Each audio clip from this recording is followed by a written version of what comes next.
चुप क्यों नहीं हो रहे?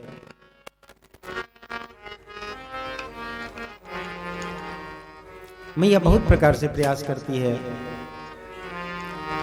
नजर उतारने की विधि करती है, कई कई प्रकार से नजर उतारा है, लेकिन फिर भी लाल जी चुप नहीं हो रहे हैं। मैया सोचने लग गई क्या करूं। इधर भगवान भोलेनाथ सरजू किनारे रो रहे हैं, इधर लाल जी महल के अंदर रो रहे हैं। दोनों को मिलाने के लिए बीच में किसी का आना जरूरी था। जब तक बीच में कोई आएगा नहीं, दोनों मिलेंगे कैसे? और जब तक दोनों मिलेंगे नहीं, तब तक इनका रोना बढ़ता ही जाएगा। लेकिन इनको चुप कैसे कराया जाए? बीच में आवे कौन? माता पार्वती कैलाश में बैठे बैठे ये सारी लीला देख रही थी। जो भगवान कह रहे हैं ना कि और एक कहू निज चोरी, भगवान शिव ने ये नहीं जाना कि माता पार्वती भी आई थी। मैया पार्वती ने सोचा कि अब भक्त और भगवान का जब तक मिलन नहीं हो जाता, तब तक दोनों में से कोई भी चुप नहीं होने वाला, इसलिए भक्त और भगवान को मिला दिया जाए। इसके लिए क्या किया जाए? मैया पार्वती ने एक युक्ति निकाली। एक टोकरी लेके आई और उस टोकरी में जितने भी खिलौने दिखे ना, कार्तिक जी गणेश जी के खेलने वाले खिलौने बहुत सारे बिखरे पड़े थे, उन सब को उठाया और उठाकर माथे पर टोकरी ले ली, अयोध्या में चली आई और अयोध्या में श्री दशरथ जी के महल के पास आकर के बड़े ही सुंदर तरीके से उस खिलौने को बेचने लग गए। खिलौना ले लो मैया मैं आई बड़ी दूर से, खिलौना ले लो मैया मैं आई बड़ी दूर से, खिलौना ले लो मैया मैं आई बड़ी दूर से, खिलौना ले लो मैया मैं आई बड़ी दूर से। भांति भांति के सुघर खिलौने अपने हाथ बनाई, भांति भांति के सुगर खिलौने अपने हाथ बनाए, भांति भांति के सुघर खिलौने अपने हाथ बनाई, भांति भांति के सुगर खिलौने अपने हाथ बनाए।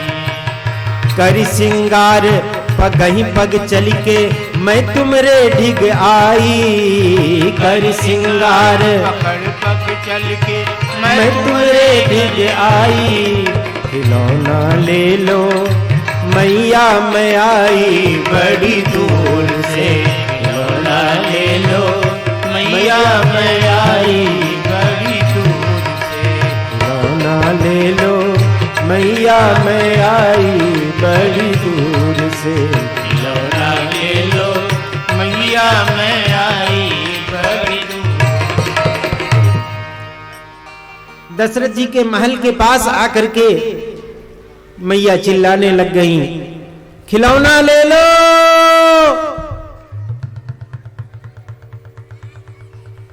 कोई नहीं आया बाहर। क्यों नहीं आया? मैया तो लाल जी को चुप कराने में लगी हुई है ना। और माता पार्वती ये भी जान रही है कि जब तक वो बाहर नहीं आएंगी, मैं बताऊंगी नहीं, तब तक वो चुप नहीं होने वाले। तो फिर से आवाज लगाती हैं, खिलौना ले लो, खिलौना ले लो। जब बार बार चिल्लाने लग गई, मैया को लगा ये खिलौने वाली को भी यहीं मरना है। मैया लाल जी को लिए लिए गोद में लिए हुई थी, लाल जी को लिए बाहर झांक कर मैया बोली, अरे जाना यहां से कहीं और, मुझे खिलौना नहीं लेना। देख नहीं रही मेरे लाल रो रहे हैं और तू यहाँ पे खिलौना ले लो, खिलौना ले लो चिल्ला रही है। अरे मैया लाल रो रहे हैं तो उनके लिए कुछ खिलौने ले लो, वो चुप हो जाएंगे, हो सकता है खिलौनों को देख के। बोले नहीं नहीं, हमारे यहाँ खिलौने बहुत भरे पड़े हैं, सोने चांदी के खिलौने इतने सारे भरे पड़े। अरे नहीं मैया, आपके यहाँ सोने चांदी के खिलौने पड़े हैं, हमारे ये मिट्टी के खिलौने हैं। हो सकता है आपके लाल जी मिट्टी के खिलौनों को देखकर ही प्रसन्न हो जाए। आप एक बार देखो तो, कोशिश तो करो। मैया ने कहा ठीक है, देख, तेरे करने से अगर लाल जी चुप हो जाए तो देख। पार्वती जी लेकर गई हैं खिलौने। अरे लाल जी ये देखो, ये देखो, ये देखो, ये देखो करने लगी हैं। लाल जी देख तो रहे हैं लेकिन चुप नहीं हो रहे हैं, रोए जा रहे हैं। बहुत प्रकार से प्रयास किया, चुप नहीं हुए। मैया बोली देख, मैं कहती थी ना, अरे मैंने बहुत देर से प्रयास किया, ये चुप नहीं हो रहे, पता नहीं क्या हो गया है।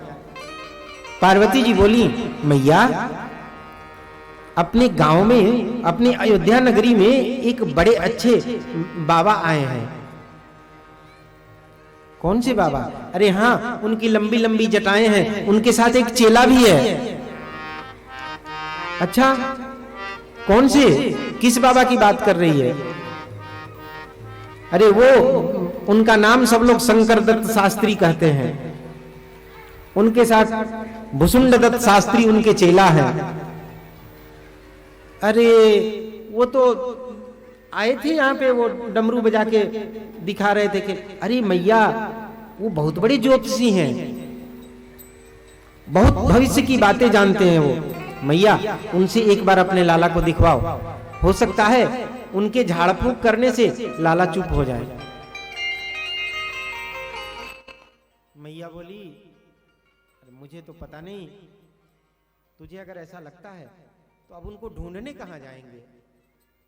मैया मैं उनको कहीं ना कहीं से ढूंढ के ले आऊंगी, आप तो मेरे ये खिलौने यहीं पे रहने दो, मैं जाती हूँ उनको ढूंढ के ले आऊंगी। मैया बोली ठीक है, ले आ, हो सकता है उनके प्रयास से लाला चुप हो जाए। पार्वती जी तो सब जान ही रही थी, भगवान भोलेनाथ सरजू किनारे बैठे हैं। सीधे महल से निकलकर सरजू किनारे आई हैं पार्वती जी, और आकर कहा बाबा। बाबा ने मन ही मन सोचा ये आवाज तो जानी पहचानी सी लग रही है। अपने मोबाइल की रिंगटोन हर किसी को पता होता है ना। तो ऐसे ही हजारों लोग यहाँ पे बैठे हैं और इसमें से किसी की भी घर वाली चिल्लाए तो वही व्यक्ति जवाब देगा जिसकी रिंगटोन बजी है। अपनी रिंगटोन हर कोई पहचानता है।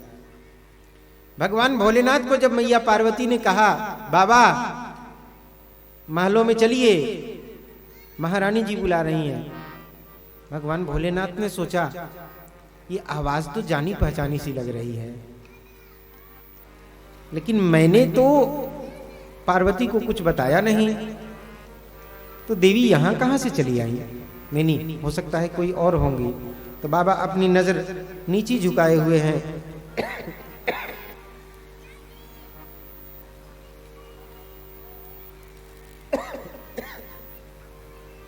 बाबा ने कही क्या सच में मैया ने बुलाया है? हाँ, महलों से आमंत्रण लेके आई हूं आपके लिए, चलिए कौशल्या मैया ने आपको बुलाया है। अब जब इतना सुना बाबा ने तो बाबा कहां से रुकने वाले थे। अपनी झोली टांगी, कांधे में डमरू लिया, भुसुंड दत्त शास्त्री साथ में पीछे पीछे चल दिए। दौड़े दौड़े महल में आए हैं। महल के अंदर गए हैं। मैया ने बाबा को बैठने का आसन दिया है, लाला को अपनी गोद में लेके बैठ गई हैं और कहने लगी देखिए कब से लाल जी रोए जा रहे हैं, पता नहीं इन्हें क्या हो गया है, इन्हें चुप कराइए। बाबा ने लाला को देखा और लाला ने बाबा को देखा, दोनों ने एक दूसरे को निहारा, देखकर निहाल हो गए हैं। लाला का भी रोना बंद हो गया, इधर बाबा भी जो रो रहे थे इनका भी रोना बंद हो गया। मैया सोचने लगी अरे ये तो बहुत बड़े कोई जादूगर हैं, इनको देखते ही देखो लाला चुप हो गए।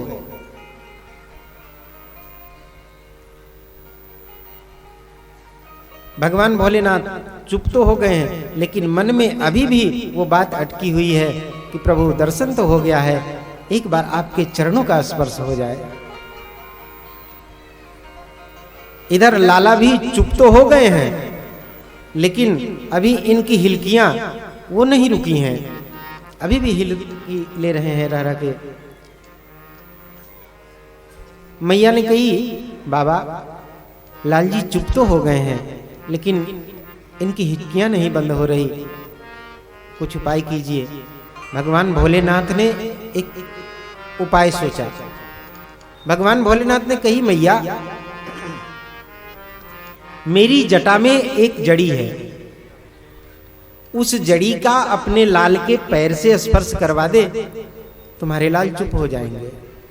अरे बाबा ये क्या बात कर रहे हो आप इतने बड़े योगी महापुरुष महात्मा, मेरे लाल का पैर आपके माथे पे लगेगा तो मेरे लाल को कितना पाप लगेगा।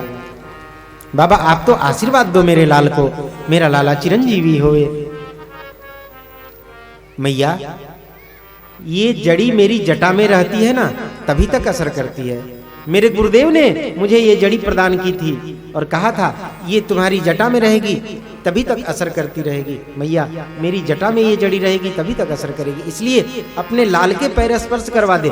कोई पाप की बात ना है मैया, ये तो इलाज की बात है, ये तो उपचार की बात है, लाला का उपचार हो जाएगा, तू अपने लाला के पैर स्पर्श करवा दे।